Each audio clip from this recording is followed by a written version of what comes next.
It's very, very difficult to explain sort of like what impact the Arctic had on us. We had 10 days of learning about how the Arctic is being affected and how that impacts me and my friends and my family in the UK.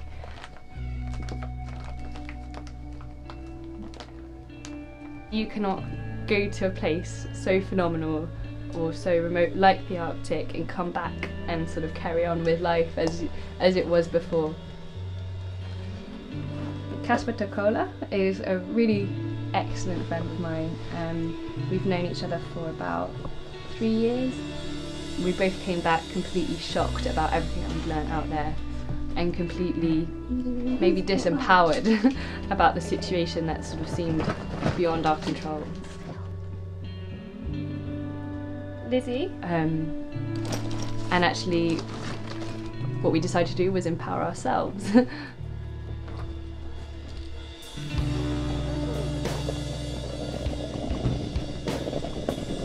We thought that young people had such a voice on this, within this issue as the group that's most affected by the changes that we're seeing and going to see even more so.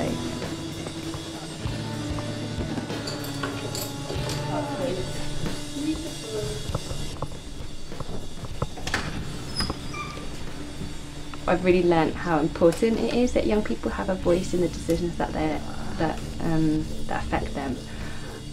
So often big wigs are making decisions about us as young people, whether that's education, whether that's employment, whether that's the type of transport we use to get to school or college or university, and yet they don't ask the people who are directly using those services.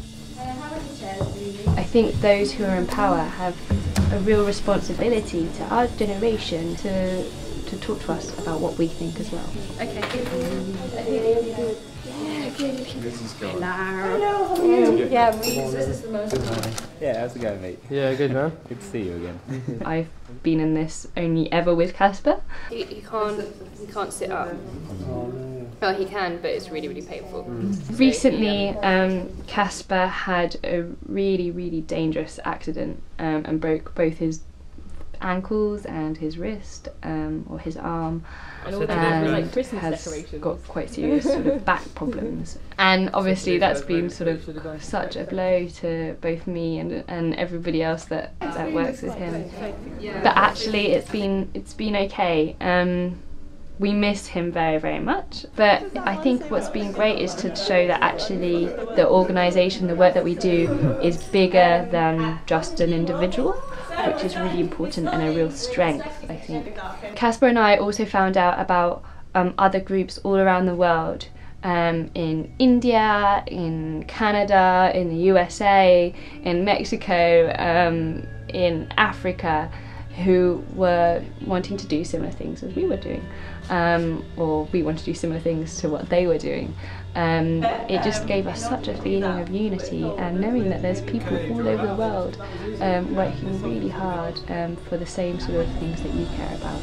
And basically we just have a great international group of friends, which is fantastic. Think about it, that could essentially be 1,000 members of an outreach team, which could be phenomenal. So we've got the general overarching narrative, which is to I oversee many of the different projects that we run, that UK Youth Climate Coalition runs. UKYCC is all about inspiring, empowering, uniting and being able to mobilise young people.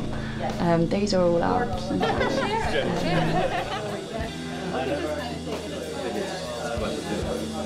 And so we've just got a number of projects that are running to do that, and we've been able to reach out to many different types of young people to start achieving this.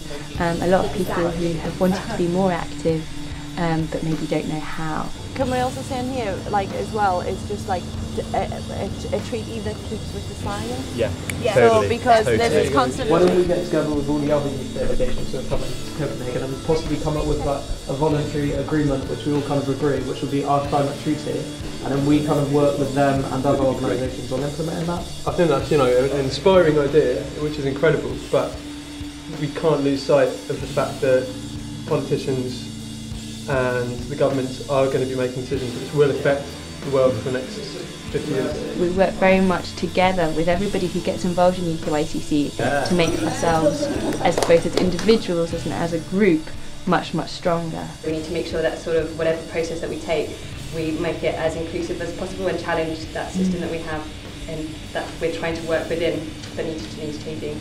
I learn so much from the people who get involved in UKYCC, as much as I hope I am able to offer to them, as well as meeting perhaps like the best group of friends I've ever had.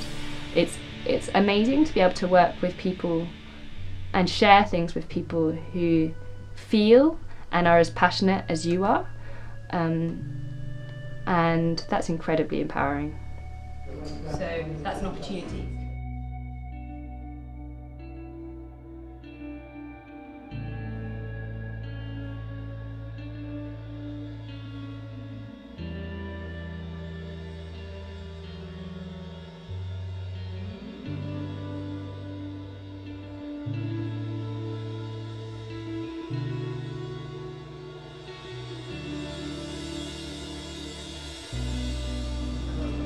Hey Casper love, this is Emma.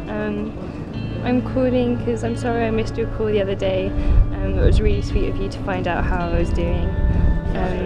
I just wanted to call to see how you are and how you're recovering, and we've just had a wicked second delegation weekend training session, and I just wanted to tell you a bit about how it went.